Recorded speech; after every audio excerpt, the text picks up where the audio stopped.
doctor Donald Cabrera Astudillo, médico egresado de la Universidad Peruana Los Andes, con segunda especialidad en psiquiatría por la Universidad Mayor de San Marcos, que actualmente se encuentra laborando en el Hospital Víctor Largo Herrera, hipnoterapeuta clínico especialista en patología traumática y disociación, miembro del equipo multidisciplinario Alinca USAID para manejo de mujeres sobrevivientes y violencia.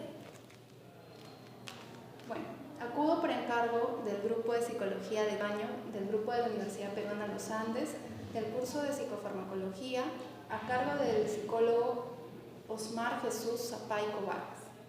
El tema a tratar son los factores de protección en los pacientes con adicciones. ¿Cuál es la diferencia entre adicción y dependencia? Bueno, en base a esa terminología, cuando nosotros hablamos de adicción estamos hablando de un proceso complejo que se da en el cuerpo por un condicionamiento interno que genera que las células de nuestro cuerpo, especialmente las neuronas, cambien la forma de su funcionamiento habitual y que se alteren lo que son las redes neuronales, lo cual causa que el cuerpo dependa de cierta sustancia para que tenga un adecuado funcionamiento.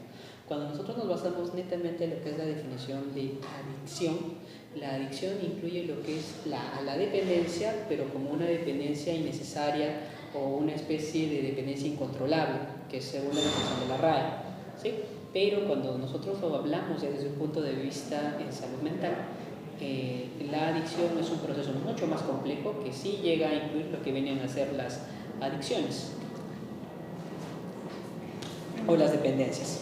En ese sentido, para poder responder la pregunta que me menciona, dentro del contexto de salud mental diríamos que una adicción incluye lo que viene a ser una dependencia o un consumo perjudicial, porque es debido a cambios tróficos que va a tener nuestro cerebro y condicionamientos químicos que se van a dar de tal manera que la persona va a necesitar sí o sí la sustancia, la actividad o la conducta necesaria para que pueda encontrar su estabilidad. Bueno, ¿y qué tan frecuentes son las adicciones a los psicofármacos? Ya, en ese sentido nosotros no tenemos un estudio global a nivel nacional que nos pueda definir qué adicción es a qué medicamento exactamente o a qué sustancia, pero sí tenemos adicciones a circunstancias un poco más establecidas en el Perú. Por ejemplo, una de las adicciones más grandes que nosotros tenemos es el alcohol, el cual es aproximadamente el 19% de la población, que es bastante, es más o menos 1 de cada 5 personas tiene un problema perjudicial que necesita ser abordado por este tipo de consumo. En relación a lo que vienen a ser psicofármacos de manera específica, no lo tenemos contabilizado. Está incluido dentro de lo que viene a ser consumos de sustancias psicoactivas. En esto incluye también otro tipo de sustancias ilegales como lo que viene a ser marihuana, cocaína, pasta, algún tipo de morfínico como heroína, tramadol.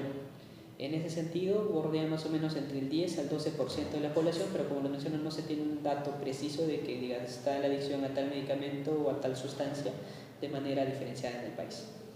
Y digamos, en ese porcentaje pequeño que se ve de adicción a psicofármacos o dependencia a psicofármacos, ¿cuáles son los psicofármacos más frecuentes? Ya, en ese sentido, nosotros tenemos dos tipos de casuística.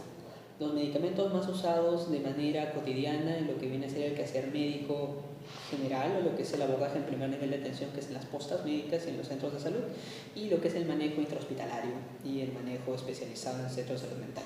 En ese sentido, nosotros tenemos medicamentos que vienen a ser usados con mayor frecuencia, por ejemplo, el uso de lo que son benzodiazepinas de manera indiscriminada aquí en el país, que llega a generar cuadros de dependencia en ciertas personas, sobre todo en personas gerontes, y el uso de morfinas tipo tramal, que es muy usado, por ejemplo, en lo que son hospitales generales, en áreas de cirugía, en áreas de traumatología, o para manejo de dolor en personas con algún tipo de lesión previa, en lo que viene a ser rehabilitación.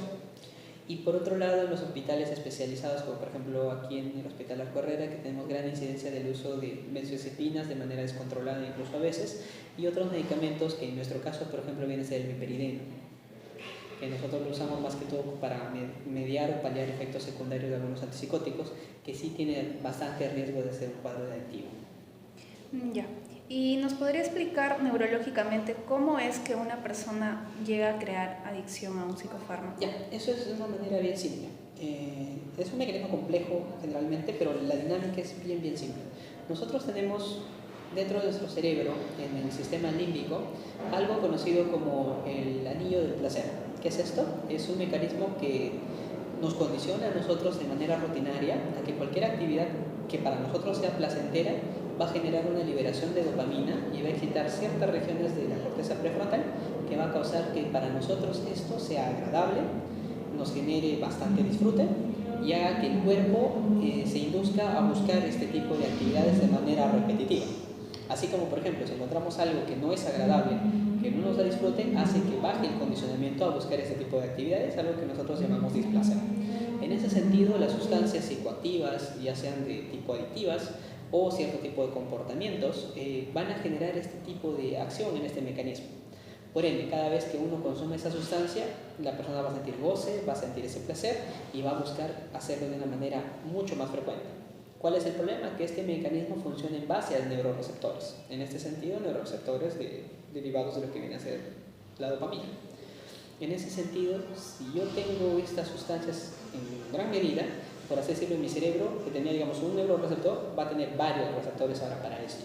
¿Cuál es el problema? Que si antes mi cuerpo me exigía esta cantidad, ahora mi cuerpo me exige 4 veces esa cantidad, por ejemplo, para que yo pueda conseguir el mismo placer. ¿Qué pasa si yo no tengo lo mismo? Esta sustancia es insuficiente y el cuerpo lo describe como un displacer y me provoca la necesidad de poder buscar más. De esta manera es que se genera ese condicionamiento que yo tenga que consumir, consumir y consumir y después tenga que consumir más y más y más y más porque van aumentando estos neuroreceptores.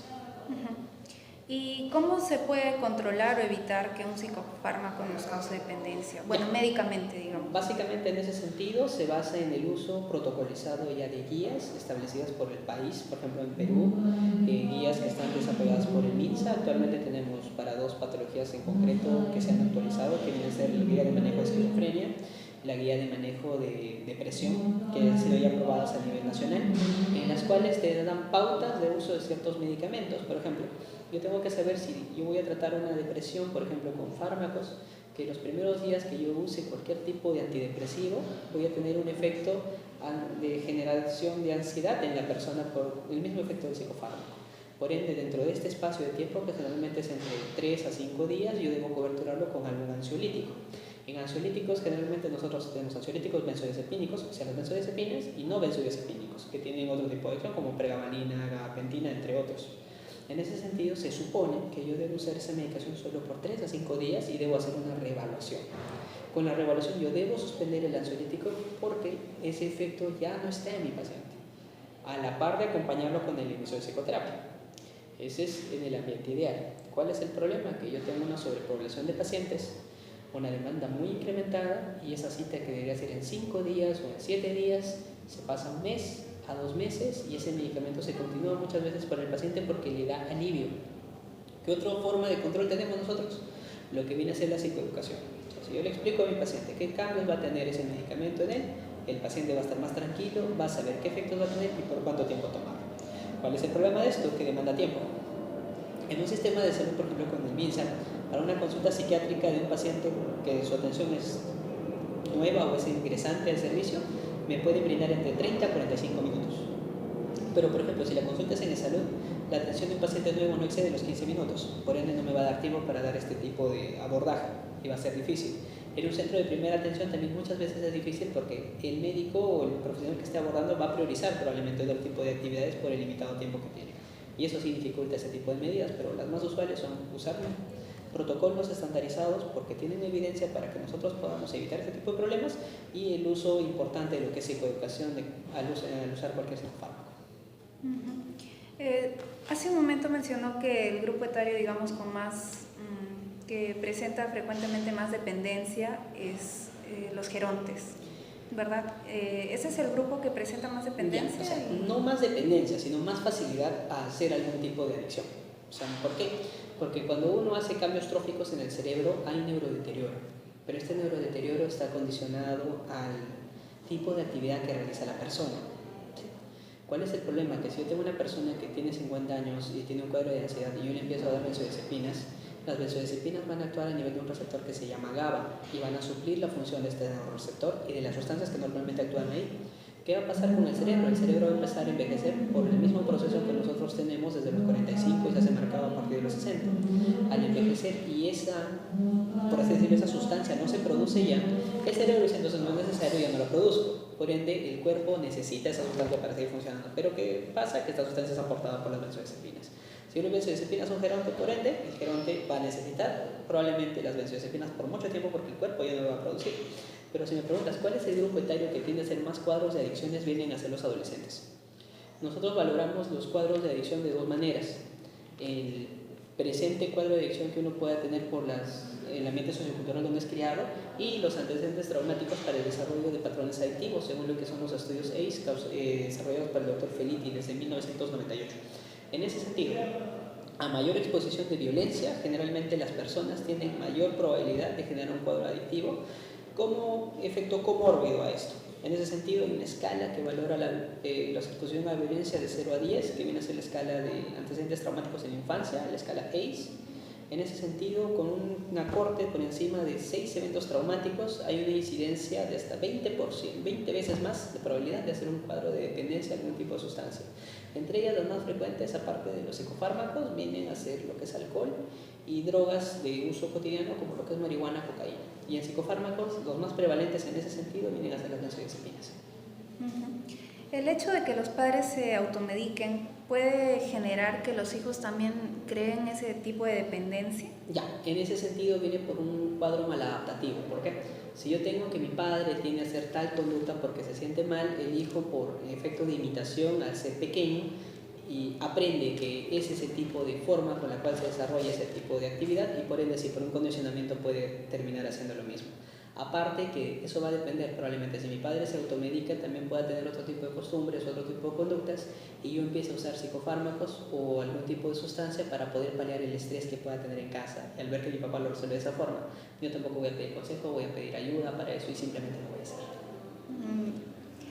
¿Qué actitud debe tomar el psicólogo al reconocer que uno de los pacientes puede estar creando dependencia a algún psicofármaco? Ya, la primera actitud es informar al paciente de los riesgos que puede conllevar este tipo de acción, que básicamente se ciñe a hacer psicoeducación.